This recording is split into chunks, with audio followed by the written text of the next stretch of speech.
What's up? It's Nick with Splash Media. We're here with Deniro Farrar once again, Yes, sir. talking about the new track and the new video for Fire Emoji.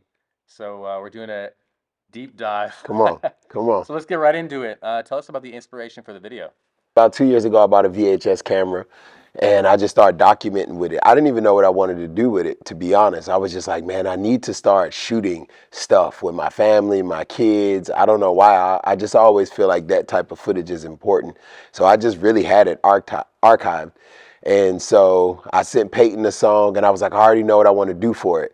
I want to shoot just the performance for it, and then I want to do like a montage overlay kind of the VHS footage. And he was like, all right, cool, I'm down. It'll be perfect for the song. So I hit my boy Todd. I got family tattooed on the side of my head. We used that as like the performance, which hurt. And then, yeah, there's fire emojis.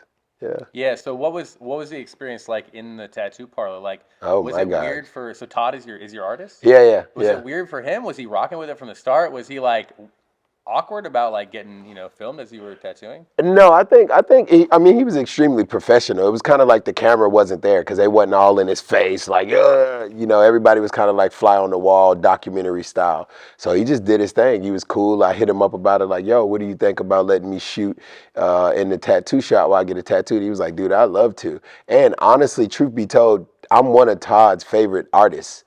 So he was like ecstatic to be Yeah. in the video. You know what I'm saying? So yeah, it Sick. was dope. It worked out. Yeah. So in the video, who all are we seeing in here? Obviously, your sons are in there, but there's a lot of Yeah, people. yeah, So who yeah, else in this yeah. video? So it's my partner, my kids. Who else is do we see in there? My niece, my sister, my homeboy Jonathan, his children. Yeah, just family for real. Yeah. Trent, my brother, that's family. My brother Trent the Hooligan. Shout out to Trent the Hooligan, dope artist. But yeah, you see him, he make a cameo in there. Yeah, Okay. yeah, Okay. Yeah, I was yeah, gonna ask about. Okay. yeah. Where did the name Fire Emoji come from? It was the name of the beat when he sent me the pack of the beats. And it just, the name stood out so much over all the other names of the production. I listened to that one first. Truth be told, I listened to that one and only that one for maybe the first 2, 3 weeks I had the beats. I hadn't even listened to any of the other ones. Fire Emojis, I was just so like in a trance when I heard it. I was like, yo, this is it. Like, I'm going to do something dope to this. So, yeah.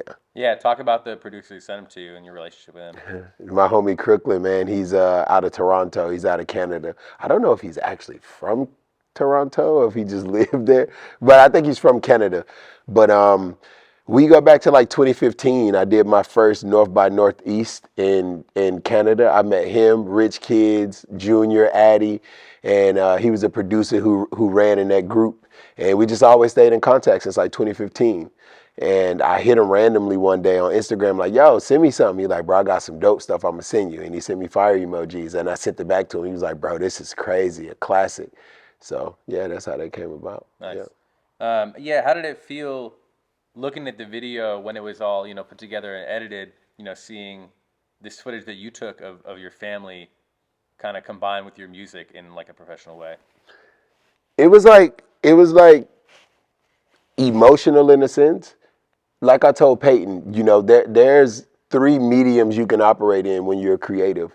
You could either operate in vanity, like being flashy, showing money. You can operate in being just artistic, or you can operate from a heart-centered place. I never want to compete when it comes to like being vain, showing cars, money, clothes, jewelry, all of that. I never want to compete in that world because I don't have any of that stuff. You know what I'm saying?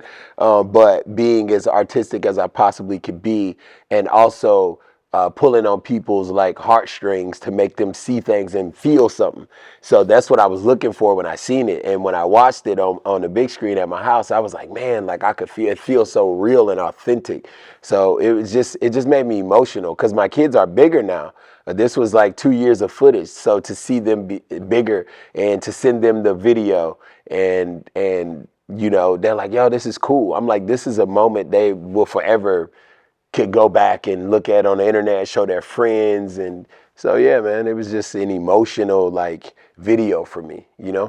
Yeah. Um, Yeah, so I mean, you guys can't see it right now, but on the other side of his head, he's got family tattooed. And check out Yeah. the video if you haven't checked out the video, you'll get a good shot of it there. But yeah, I had in my notes I was going to ask you about the family tattoo, and then today you walk in with a big fucking owl on the other side of your head. So now I'm going to ask you about the owl Yeah, tattoo. So what's up yeah. with that? So the owl symbolizes like a messenger, right? And also leaving old things that no longer serve you, whether that be a previous way of living and stepping into something new. And so this is a quick story, right? So I'm having like this prophetic conversation on the phone, me and my lady, we talking, and it's like boom, and I'm like, yo, what is that? And she like something just hit the back window. I'm on the way to the gym, so I'm like, do you want me to turn around? Like, you good? And she was like, well, let me turn the back porch light on so I can see what it is. And so I'm like, all right, I'm gonna stay on the phone. She turns it on. It's a owl, a massive owl on our back patio, staring directly into her face. Like, and she took a photo of it and sent it to me. It was so shocking when I seen it. I jumped back from the phone like, whoa, because it was staring like it almost looked like it was staring into my soul when I seen the photo. And so yeah, man, that was so crazy. So I felt like me and owls, we're just like connected in this crazy serendipitous way, you know? Kind of feels like Yeah. a Greek myth or some shit, doesn't For it? real, Like for yeah, real. like visiting your home, you know? Yo, this okay. So I have to tell this story. This is quick. All right. So for whatever reason, we started talking about what would we do if we seen a wolf or if we seen a bear, right? Sure. Like, and I was like, oh, maybe I'll make myself big like a bear. And I asked her like, what would you do? And she said something. And so I asked her for whatever reason, what would you do if you seen a wolf? And she was like, I don't know. I was like, I would get down and act like a wolf. She was like, well, I'm going to Google it. She Googles it. For whatever reason, man, I step out on the porch. Swear to God, it looks so ominous outside. Like it's like misty rain. It's like gray. And my neighborhood don't have a lot of street lights. So it's very just eerie. So I'm standing on my porch. I have like these bushes that kind of block the walkway. So you can't really see me, but I could see whatever's on the street. I see this German Shepherd, so I thought walk by. And I'm like, okay, it's kind of normal in my neighborhood, dogs walking off of leashes. And so I'm waiting to see the owner. Like, okay, where's the owner of this damn dog? A couple minutes go by. I don't see anything, but it stops over there. And I'm like, damn, is that two German Shepherds? Another one walked by, but I can't really make these things out because it's dark. And I'm like, damn, two German Shepherds walking without owner. A third one walks, stops in front of my walkway, and stares right at me.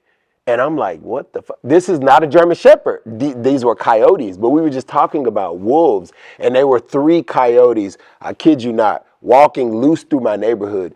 I'm yelling her name like, yo, come check this out. Like they're wolves, but they end up being coyotes. So we looked up the meaning of that. And they said if you encounter coyotes and they're in packs of threes, they're sending a message that you are embarking upon a new journey or the way of life that you're currently living, you've outgrown. And so you need to not repeat those cycles for whatever reason. But it was crazy. I couldn't even sleep that night for real.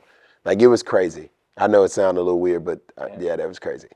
For real. that's intense, bro. Yeah, yeah, Yeah, well, speaking of embarking on new journeys, yeah. recently you shared a video on your Instagram of you getting baptized. Yeah, And man. that was a recent occurrence, I Yeah, assume. So, yeah, do you want to talk yeah. about that, the decision, and like, the thought that went into that, and how, you feel like your life has changed to a place where you want to do that?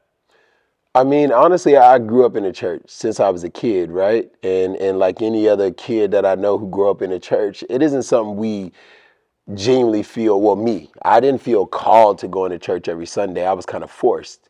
And as I got older, I said, well, when I get to the age where I don't have to go to church, I'm not going anymore. And I meant that. And I was maybe 15, 16. I didn't start going to church again consistently until I moved to Portland 2 years ago. And I felt just this pull to get closer to God and have a deeper relationship, but build my own relationship with Him. So I started attending Highland Christian Center, and I joined the church. And the pastor asked me after service one day, he was like, "Yo, when you gonna get baptized?" And I was like, "I don't know, but I'll let you know when I'm ready."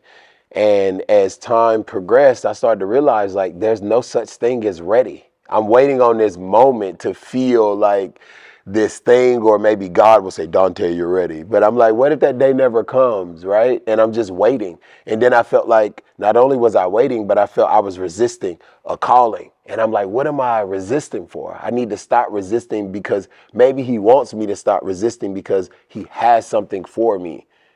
And all I have to do is stop resisting.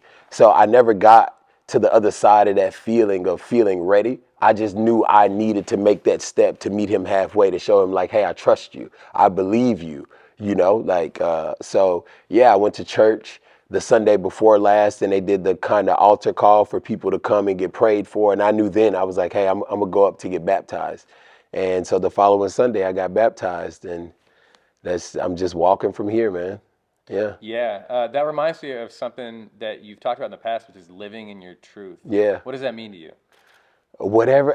It's just kind of like, that's such a linear term, right? Because it's like, my truth today may not be my truth tomorrow, but whatever it is in that moment, whatever it is you feel genuinely called and pulled toward, that is your truth. As long as you feel honest in your body, when you're not living in your truth for whatever reason that may be. When you're not living in that. So when you are living close to that, I feel like that is where we become like the better versions of who we are, living closer to our truth. So for me, it's just like, as long as I'm doing the things that I authentically feel called to do, being around the people who I authentically feel that are genuine and I have genuine relationships with, saying, doing, entertaining conversations, people, places, things that I feel like is on my highest timeline. Like, this is my truth. You feel what I'm saying? So I don't know if that makes sense, but it makes sense to me. Yeah, So for yeah. sure. Okay, well, now that you're, reaffirmed that you're living in your truth and your relationship with God and all these kinds of things, like what's next on the horizon? How do you want to mold that future for you? I'm still thinking about that, because I haven't created, to be honest, all of the music I'm releasing right now, I haven't wrote new music in like a long time. Fire Emojis, I did it a while back, I prayed before I even got saved, man. I prayed, I asked God, I said, man, listen, if I'm not saying the things that you need me to say, if I'm not doing your work, I don't want to say anything at all. And it's crazy I said that, because I haven't been able to write no raps for real, and I just feel like I'm in the waiting. I'm waiting on that moment of clarity, like, hey, this is what you need to say, and this is what you need to do, and move on that. So I guess I'm in the waiting stage and phase right now of what's next for me, because I really don't know. Like, I'm new in this. I'm a baby in the faith. So just, I guess, aligning myself with people and community and feeding myself more of the word, and hopefully that'll transform me and renew me and give me whatever I need, to I don't know, assist me on this next level of my journey. You know what I'm saying? Yeah, So it's kind of where I am. sick. It's so crazy, bro. I've made one sexual song in my whole career, and I just felt so weird Do about you it. look back on it like, is it Oh, cringe? I Is it cringe for cringe. you? Yeah, Oh my God. yeah, Somebody added me in it on Twitter recently. It was with me and Baby E. I won't even put the name of the rap. God, I said that, so that's enough to Google it. But man, when I go back and listen to it, and I'm talking about, oh God, that's eggplants and peaches. You're talking about eggplants and peaches. yeah. Why do you want to get into that? Because I just want to see what Oh you my guys are We've God. taken a I left haven't heard turn. of it. Yeah. Oh my God. But that was a very different version of me in that iteration. I was really finding myself as an artist, and I love the challenge of writing music and to see if I could write something different. And this song was really sexual. It was like, don't stop, essentially, and I was like, wow, like, what would I say? And yeah, I ain't gonna get into it. It was terrible. Don't go listen to it neither, Peyton. I know you gonna go listen to it. Please, Nick, don't go listen to the song, man. So, long story short, we're not sure about eggplant emoji or peach emoji. Yeah, Maybe no, we'll convince no, them to do it. Maybe not. no, no, that ain't happening. Not happening. No, man. I thought maybe that like that the name fire emoji. I thought maybe like you responded like that because the name Fire Emoji had some sort of like emotional attachment to it. Like maybe it was like your kids would text you those or something. Yeah. And then I was like, oh shit, maybe like, you know what I mean? I like gave him a No. weird fucking ick or whatever. But No, okay. no, nah, man. That was just me being me, man. So no eggplant or peach emoji in the future for me. So no. Yeah, I think this is the part where we always hug at the end, All man. right, Is this let's that do it. part? This that This has part? been. Yeah. This is Nick with Splash Media, Deniro Yeah. Farrar, Fire Emoji. Check it out. It's on YouTube. Be Yeah. on streaming soon. Yeah, it will. Okay, Yeah, we streaming dropping it soon. next week actually. Oh yeah, next week on So streaming, which is probably already out by the time this airs. I don't know. exactly. So Fire Emoji's out right now on all DSPs for sure. Bet. Yeah. All right, buddy. All right, man. Thank you. There we go. Cut the camera. Cut the cake.